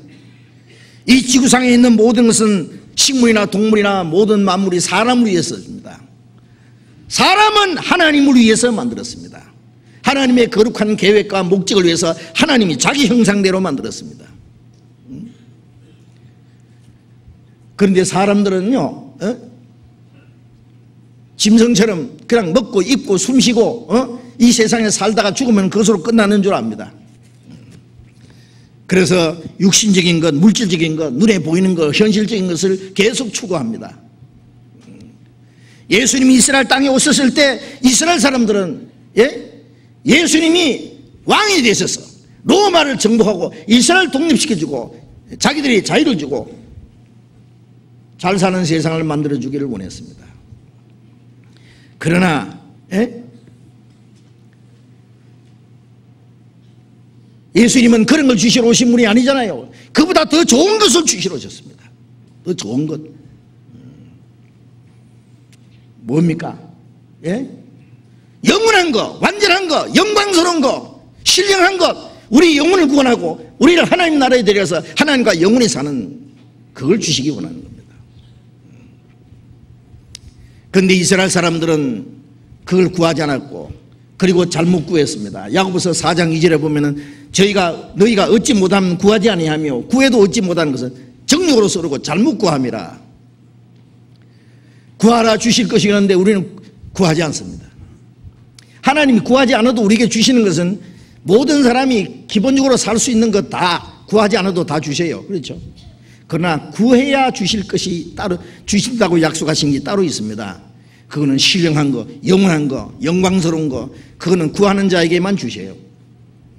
정욕으로 잘못 구하는 사람은 주시지 않습니다. 우리가 달라는 것을 주시는 것이 아니라 우리에게 가장 필요한 것, 우리에게 가장 귀중한 걸 주시기 원하는 분입니다. 네? 가장 귀중한 게 뭐예요? 전도서 3장 11절에 하나님이 사람에게 영혼을 사모하는 마음을 주셨느니라. 하나님의 형상대로 지은 영혼은 영생을 원합니다. 영혼이 살기 원하죠. 영혼을 사모하는 마음을 주신 주님은 우리에게 영생을 주시기 원합니다. 우리가 세상에 태어난 것은 하나님이 주시기 원하시는 영생을 얻으러 왔고 예수님은 우리에게 영생을 주시러 오셨습니다. 하나님이 세상을 이처럼 사랑하사 독생자를 주셨으니 이는 저를 믿는 자마다 멸망치 않고 영생 얻게 하려 함이라. 멸망할 죄인들을 죄를 주님이 담당하시고 영혼을 구원해서 멸망치 않고 영생을 얻게 하시라고 예수님이 오셨다고 말해요. 그래서 예수님은 이스라엘 사람들에게 뭐라고 하셨습니까? 요한복음 6장을 보겠습니다. 요한복음 6장 27절.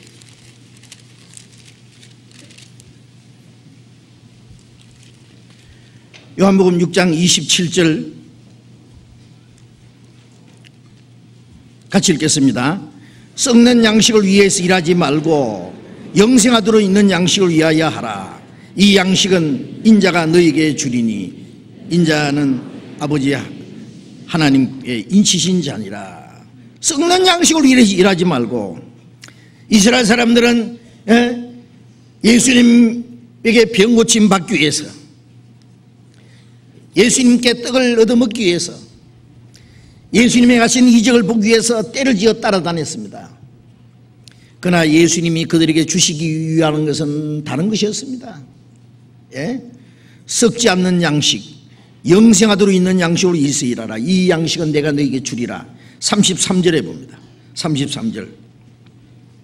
33절부터 35절까지 똑같이 읽읍시다. 하나님의 떡은 하늘에서 내려 세상에 생명을 주는 것이니라. 저희가 가로되 주여 이 떡을 항상 우리에게 주소서. 예수께서 가라사대 내가 곧 생명의 떡이니 내게 오는 자는 결코 줄이지 아니할 터이요 나를 믿는 자는 영원히 목마르지 아니하리라. 하나님의 떡은 하늘에서 내려 세상에 생명을 주는 것이라. 주여 이 떡을 항상 우리에게 주소서.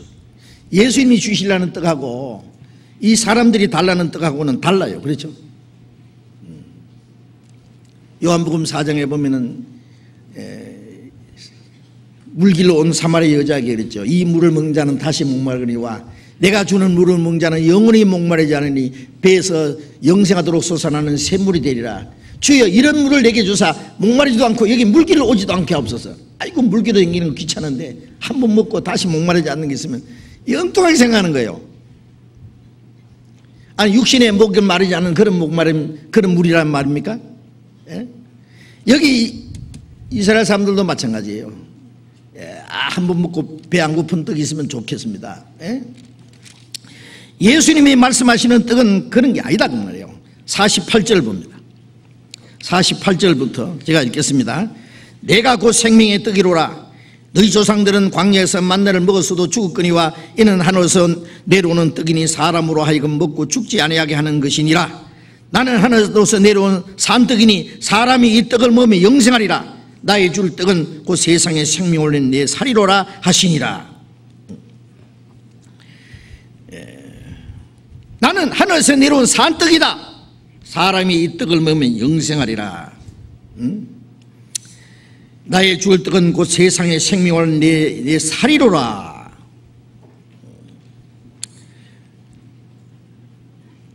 이스라엘 백성들은 떡 좀 더 만들어주면 좋겠는데 뭐 썩지 않는 떡, 예수님이 하늘에서 내려온 떡이라 그러고 그건 세상을 위한 내 세상을 위한 내 생명을 위한 내 살이로라. 내 살을 먹고 내 피를 마시는 자는 영생을 얻을 거라니까 자기 잡아먹으란 말인가. 재미없다. 다 돌아갔죠 이제. 66절 봅니다. 이러므로 제자 중에 많이 물러가고 다시 그와 함께 다니지 아니하더라. 예수께서 12 제자에게 이르시되 너희도 가리느냐. 시몬 베드로가 대답하되 주여 영생의 말씀이 계시매 우리가 누게로 가오리까. 수천 명 떼를 지어 다니던 사람들이 다 물러가고 제자들 12명만 남았습니다. 너희도 가리느냐. 자, 베드로가 이게 유명한 말을 했습니다. 주여 영생의 말씀이 계시매 우리가 누게로 가오리까. 주님이 주시고자 하시는 그것은 영생입니다. 영생 그렇잖아요. 예? 영생의 말씀이 주께 계시오매 우리가 누게로 가오리까. 예. 주님이 우리에게 주시고자 하시는 것은 세상적인 것이 아니죠. 육신적인 것이 아니죠. 예수님이 십자가 죽어서 피를 흘려서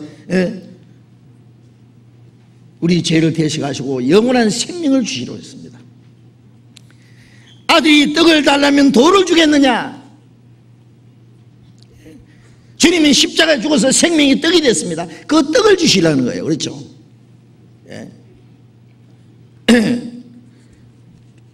생명의 떡, 예수님이 십자가에 죽으심으로 우리의 죄를 대속하심으로 주님이 우리에게 생명의 떡이 됐습니다. 믿는다는 것은 먹는 겁니다. 믿는 자는 영생 가졌다. 먹는 자는 영생을 가졌다. 그렇죠? 같은 말이에요. 그런데 요한복음 8장의 간음 중에 현장에서 잡힌 여자 이제 돌로 맞아 죽어야 됩니다. 그건 율법에 의해서 돌에 맞아 죽는 거예요. 그런데 예수님은 돌에 맞아 죽어야 될 그 여자를 불쌍히 여기시고 나도 너를 정죄하지 않노니 그에게 구원을 약속했습니다. 하나님은 우리에게 심판의 돌을 주신 것이 아니라 돌이 뭐예요? 심판입니다. 떡을 달라는 자에게 돌을 주겠냐? 돌을 주지 않았다고 말해요. 요한복음 3장 17절에 아들을 우리에게 주신 것은 심판하려 하심이 아니요 저로 말미암아 우리를 구원 얻게 하려 함이라. 예수님 오신 것은 심판받을 죄인을 구원하러 오신 거예요. 떡을 달라는 자에게 돌을 주겠느냐. 간절히 구원받고자 하는 자에게 하나님이 심판을 주시지 않고 구원하신다는 말씀이에요. 예? 시편 21편 봅시다. 시편 21편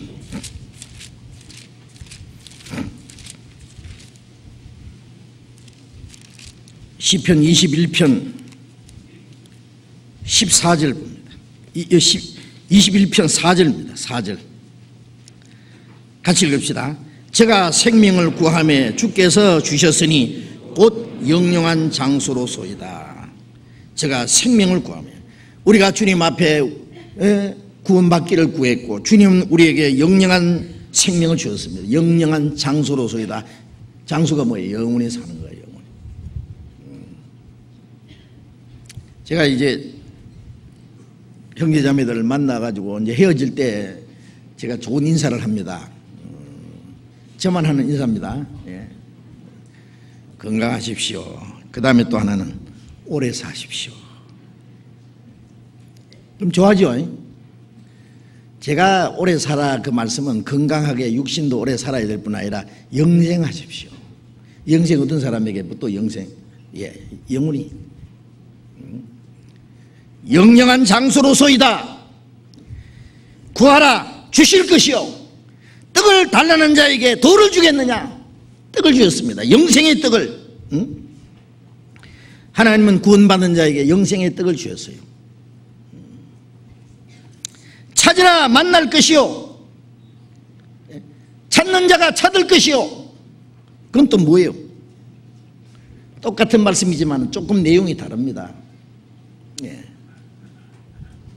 하나님께 구해서 구원을 얻고 영생을 얻은 사람은 이제 하나님의 뜻, 선한 뜻이 무엇인지 찾아야 됩니다. 우리의 생활 속에서, 우리의 삶 속에서 하나님을 찾아서 만나야 됩니다.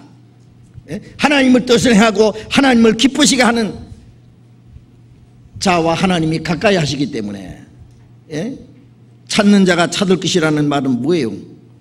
구원받은 사람이 찾아야 될 게 있습니다.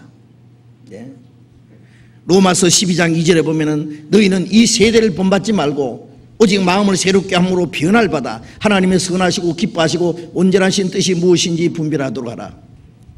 구원받은 사람은 이제 이 세상을 본받지 말고 따라가지 말고 마음에 새롭게 변화를 받아서 하나님의 선하시고 기뻐하시고 온전한 뜻이 무엇인지 분별해야 됩니다.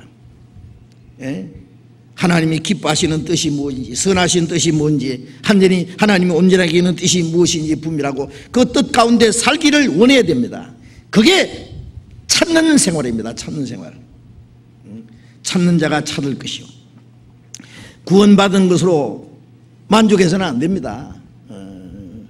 이제는 우리가 하나님의 뜻을 행해야 됩니다. 하나님을 기쁘시게 해야 됩니다.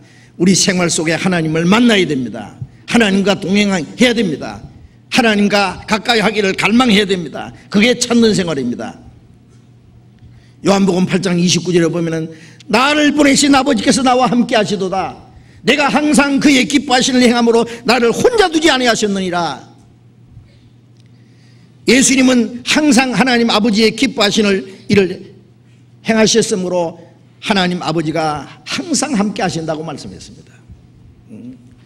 우리가 구원받은 것은 뭐예요? 하나님과 원수되었던 사람이 하나님과 화목이 된 겁니다. 그러니까 하나님과 화목이 된 사람은 하나님을 가까이 해야 됩니다. 하나님과 항상 함께 해야 됩니다.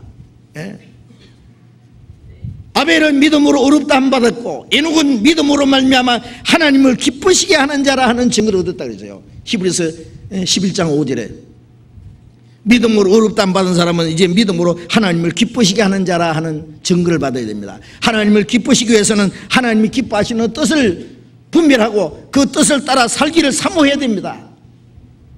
에베소서 5장 10절에 주께 기쁘시게 할 것이 무엇인가 시험해 보라고 했습니다. 주님이 기뻐하시는 게 무엇인지 찾아야 됩니다. 바울사도는 고린도후서 5장 9절에서 그랬어요. 내가 거하든지 떠나든지 살든지 죽든지 주를 기쁘시게 하는 자 되기를 힘써노라. 우리의 마음속에 하나님을 기쁘시게 하고자 하는 그 갈망하는 마음이 있어야 됩니다. 예? 간절히 하나님을 사모하는 마음이 있어야 됩니다. 예. 시편 42편을 봅시다. 시편 42편 42편 1절 2절 같이 읽어봅시다. 하나님이여 사슴이 시내 물을 찾기에 갈급함같이 내 영혼이 주를 찾기에 갈급하니이다. 내 영혼이 하나님 곧 생존하시는 하나님을 갈망하나니 내가 어느 때에 나아가서 하나님 앞에 배울고. 예. 하나님이여 사슴이 시내 물을 찾기에 갈급함같이, 목마른 사슴이 물을 사모하는 것처럼, 예? 배고픈 사람이 먹을 것을 찾는 것처럼 내 영혼이 주를 찾기에 갈급하니이다. 예. 하나님이 가까이 계신지 멀리 계신지, 예?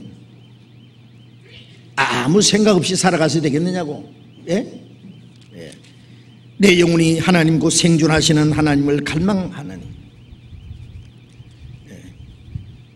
하나님이 내 생애 중에 함께 하시기를, 그리고 내가 하나님을 기쁘시게 하기를, 내가 하나님의 뜻대로 행하기를 갈망해야 된다 그 말이에요. 그게 찾는 생활입니다. 이제 찾는 생활, 아시겠어요?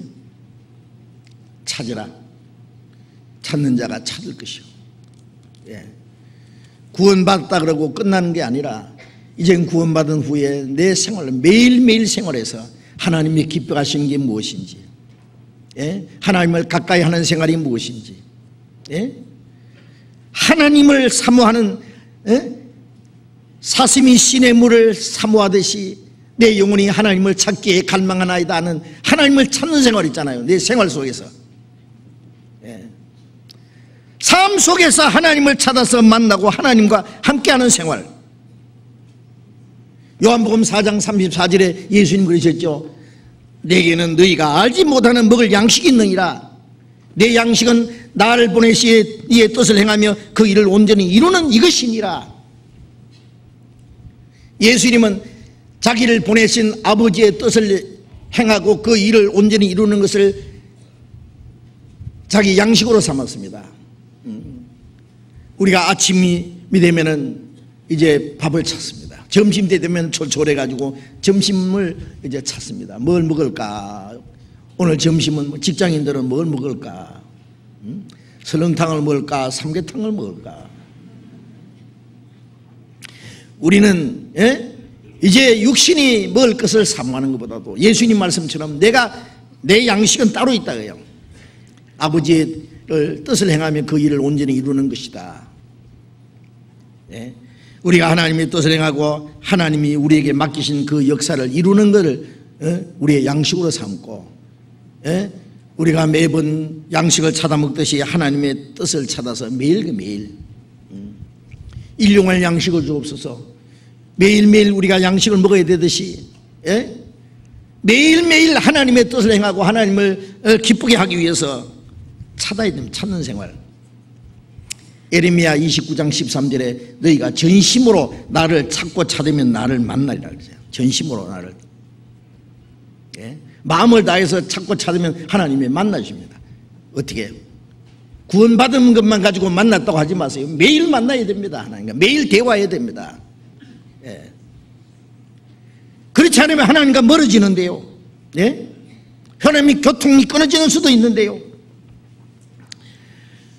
아버지가 아들에게 생선을 달라면 뱀을 주겠느냐 그랬죠. 생선을 달라는 자에게 뱀을 주겠느냐. 예? 생선은 뭐예요? 생선은, 우리는 전에는 뱀이었습니다. 그렇잖아요. 뱀은 뭐예요? 불순종의 자식입니다. 사탄이 끄는 대로 살았던, 우리의 육신을 따라 살았던 불순종하는 우리였습니다. 뱀같이 하나님을 거역하던 우리를 구원해서, 하나님께서 우리를 이제 하나님이 받으시는 좋은 생선이 되겠습니다. 좋은 물고기가 되겠습니다. 주님이 베드로에게 그랬죠. 사람 낚는 어부가 되게 하리라 그랬습니다. 사람 낚는 어부가, 예? 구원받으면 뭐요? 우리가 이 죄악 세상에서 구원받으면 주님께 건짐받은 한 마리 생선처럼 되는 거잖아요. 예? 부활하신 예수님이 먹을 것이 있느냐 그랬어요. 제자들이 구원 생선 한 토막을 주님께 드렸습니다. 주님이 제자들 보는 앞에서 그 생선 한 토막을 잡수셨습니다. 부활하신 예수님이 잡수신 것은 구운 생선 한 토막. 예수님이 부활하신 예수님이 며칠간 못 잡숴서 배가 고파서 먹을 걸 달라고 했습니까? 시장하셔서 생선 한 토막을 드셨겠습니까? 아닙니다. 십자가에 죽으신 예수님은 자기를 깨트려서 우리에게 생명이 떡이 되어 주셨고, 이제 부활하신 주님은 구원받은 사람에게 먹을 것 좀 달라. 네? 그럼 주님께 뭘 드려야 돼요? 생선을 드려야 됩니다. 생선은 뭐예요? 구원받은 사람이 순종과 주님께 자기를 바치는, 하나님을 섬기는 생활입니다. 그게 주님은 자기를 희생해서 우리에게 생명의 떡이 돼서 우리에게 먹여서 영생을 주셨고, 우리는 한 토막 생선처럼 우리의 순종을 바쳐야 됩니다. 우리의 헌신을, 우리의 삶을 하나님께 드려야 됩니다. 하나님 그것을 받으십니다.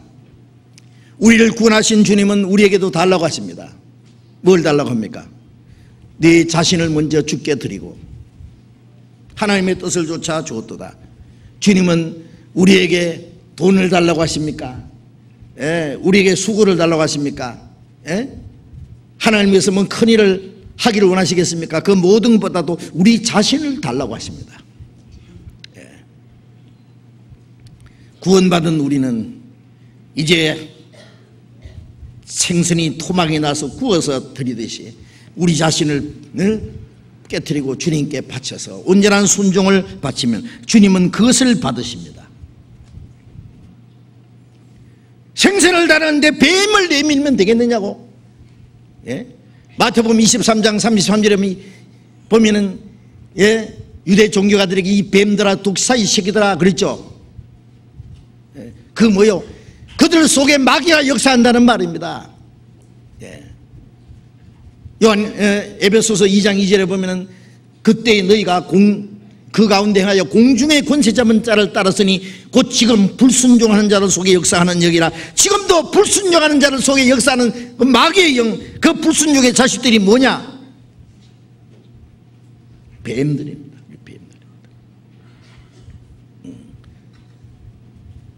우리는 뱀 같은 우리를 주님이 생선이 되게 했는데 이제 우리가 생선을 드려야지 뱀을 드리면 되겠느냐고. 불순종을 주님 앞에 뒤에 밀면 되겠느냐고. 이제 우리의 삶을 주님께 드려야 됩니다. 우리를 구원하신 주님은 우리에게도 주님이 요구하십니다. 뭘 요구하시냐? 순종을 요구하십니다. 온전한 순종을 요구하십니다. 우리 자신을 주님께 바치기를 원하십니다. 하나님은 우리가 구할 때에 항상 좋은 걸 주십니다. 사랑으로 지혜로 우리에게 항상 좋은 것을 주시는 주님께 하나님은 우리에게 순종을 요구하시는데 우리에게 무엇을 드려야 되겠느냐고요. 온전한 순종을 주님께 드려야 되겠죠.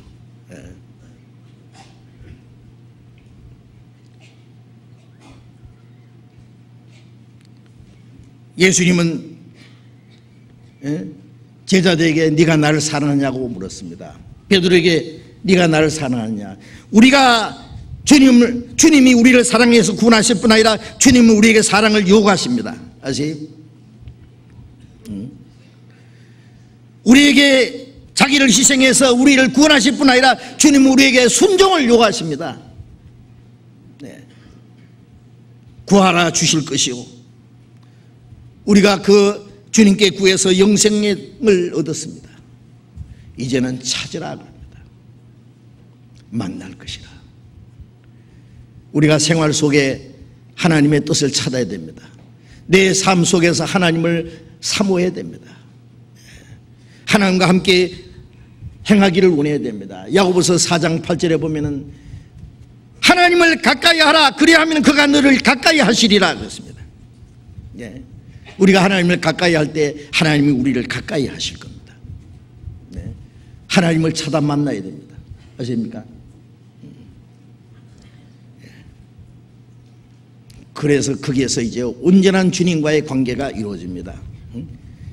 구원받은 사람이 이제 그 주님의 말씀을 순종하고 주님을 섬기고 주님을 가까이 할 때에 비로소 두드리라 열릴 것이라는 그 관계로 들어갑니다. 아세요?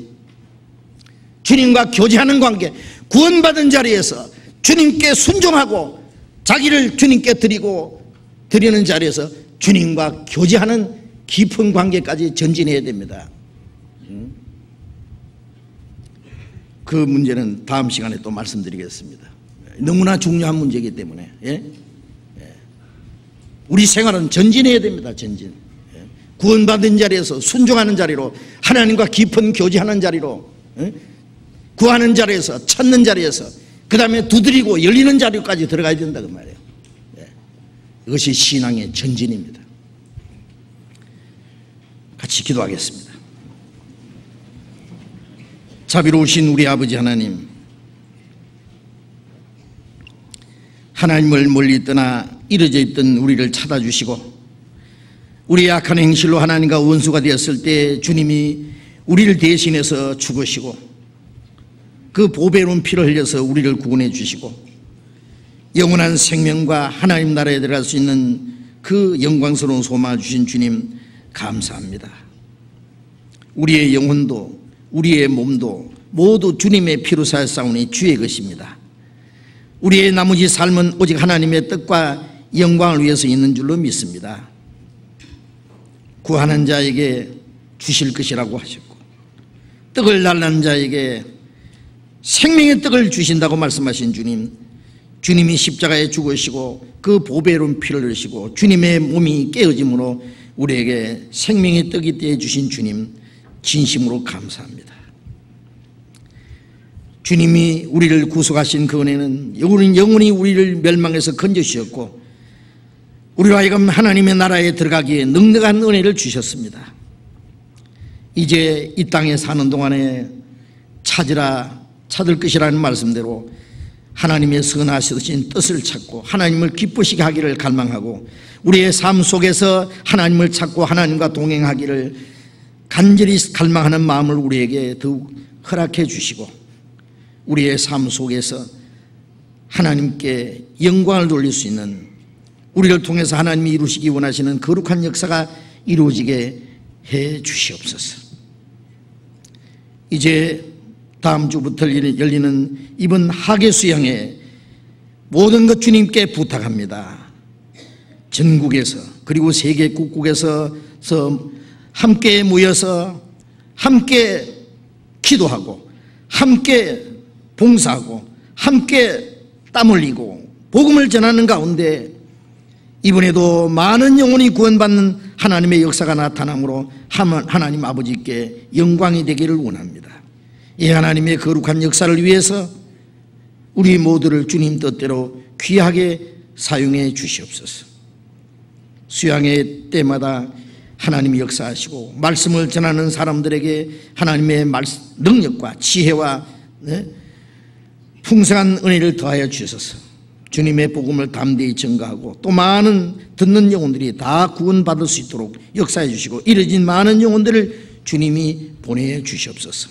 나머지 모든 시간을 주님께서 인도해 주시기를 간절히 의지하오며 주 예수님 이름으로 기도드렸습니다. 아멘. 우리 찬송하겠습니다. 찬송가 27장 찬송하겠습니다.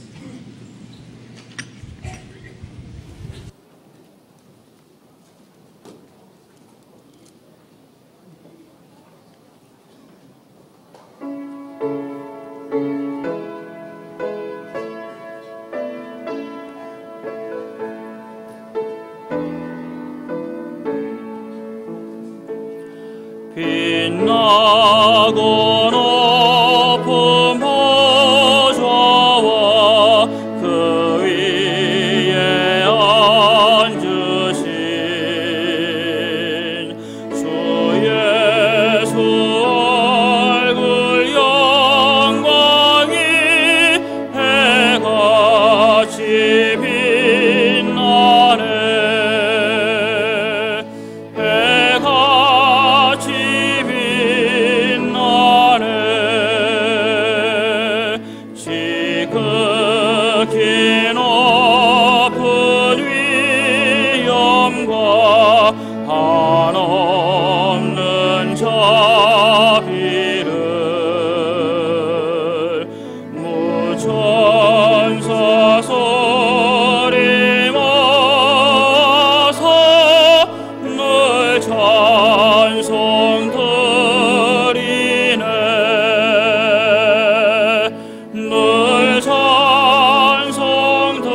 먼저 여기 책 하나 소개드리겠습니다.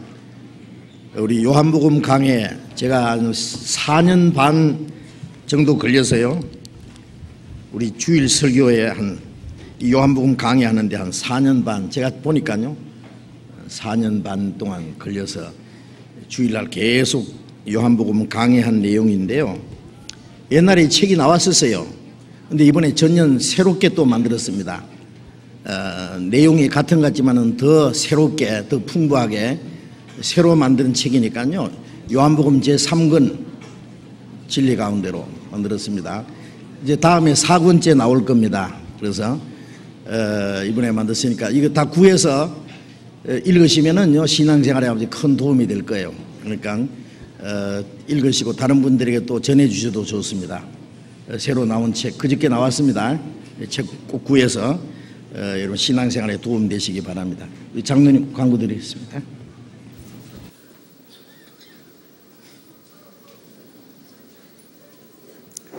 네, 광고 말씀드리겠습니다. 이제 하계 수양회가 이제 앞으로 다가왔습니다.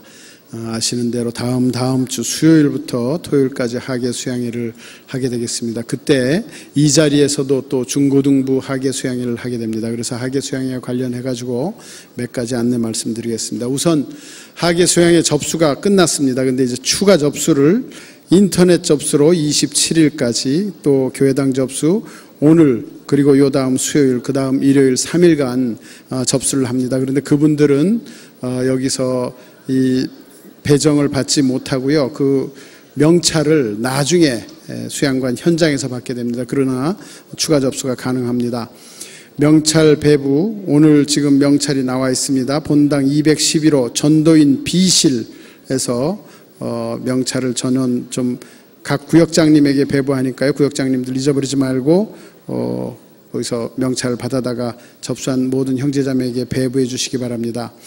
그리고 말씀드린 대로 7월 30일, 8월 6일 이 자리에서 우리 중고등부 수양회를 하기 때문에 수요 말씀을요 본당 1층 소강당에 서 있습니다.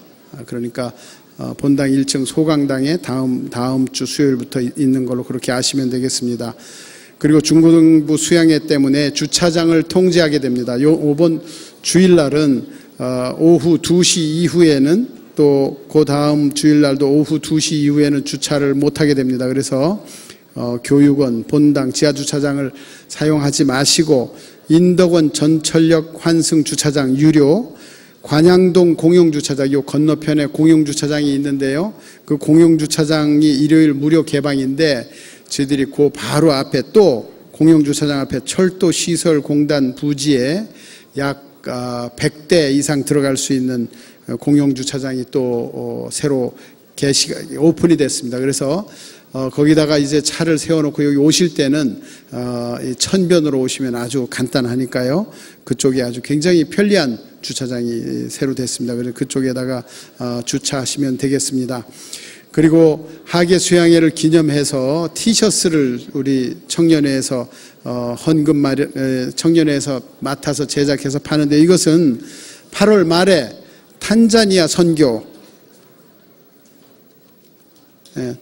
선교를 위해서 헌금을 마련하기 위해서 청년회에서 이것을 제작했습니다. 그래서 단체용으로 이렇게 사가시면 좋은데요. 수양회 때 입을 수 있는 아주 좋은 티셔츠인데요.